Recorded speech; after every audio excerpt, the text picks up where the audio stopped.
Today, we become legends.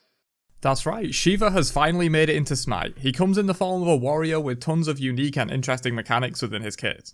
Be sure to subscribe to the channel if you like what I do and want to catch all these god overviews as they come out, but I all know you're here for Shiva, so without further ado, let's jump in with his passive. So Shiva's passive is Samsara. As Shiva deals damage to enemy gods, he slowly transitions between bliss and destruction states. His current state and progress towards switching can be seen on his passive meter. In Bliss state, all nearby allies gain HP 5 and MP 5, and in Destruction state, all enemies are debuffed HP 5 and MP 5. On switching states, Shiva's basic ability cooldowns are also reduced by 2 seconds. Shiva's first ability, Emblazoned Sweep, deals damage around him and pulls enemies in, creating a wall of fire around him that either buffs allied movement speed in Bliss state, or reduces enemy protections in Destruction state. This fire also deals damage and it persists for 4 seconds. And you'll notice this as a key mechanic within Shiva's kit, that his abilities have different effects based on if he's in Bliss or Destruction state from his passive. Shiva's second ability, Damaru's Tempo, is a line damage and knock up ability with a twist. The targeter lets you choose one of 3 areas to knock up, the other 2 won't. You can choose the closest one, the middle one, or far range. Damage is dealt regardless, but you need to choose the correct section to get the knock up hit on an enemy. In Bliss state, allies gain 25% attack speed if the energy passes through them, and in Destruction state, enemies suffer a 25% attack speed debuff. A lot of these Bliss and Destruction bonuses are simply symmetrical, where it increases your ally's stats a certain amount or decreases the same stats for the enemy.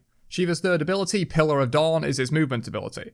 It's a double dash with a short period of meditation in between where Shiva takes 40% reduced damage and emits an aura. This aura will either provide block stacks to allies and himself if Shiva is in Bliss state, or a constant damage aura to enemies if Shiva is in Destruction state. So you can really see at this point that what state Shiva is in will drastically influence his ability usage quite a bit. When in the meditation state in Bliss, Shiva can only give allies 1 block stack, but Shiva gets them every tick and it lasts 3 seconds, so Shiva, if you last the full duration in the meditative state, will come out with 3 block stacks.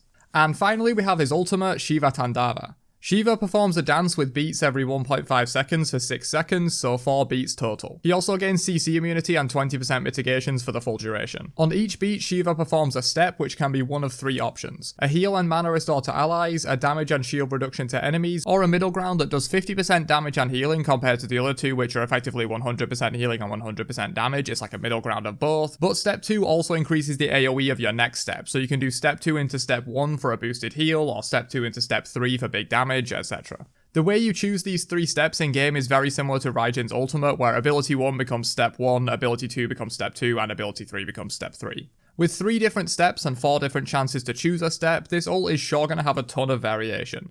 Be that a full 4 heals ulti, a full 4 damage ulti, maybe 2 into 3 to amplify the range, then 2 into 1, get a bit of both, showcase Shiva's flexibility. This ult really does seem like one of the most flexible there is, with its uses for healing, damage reduction, shield reduction, long CC immunity, etc.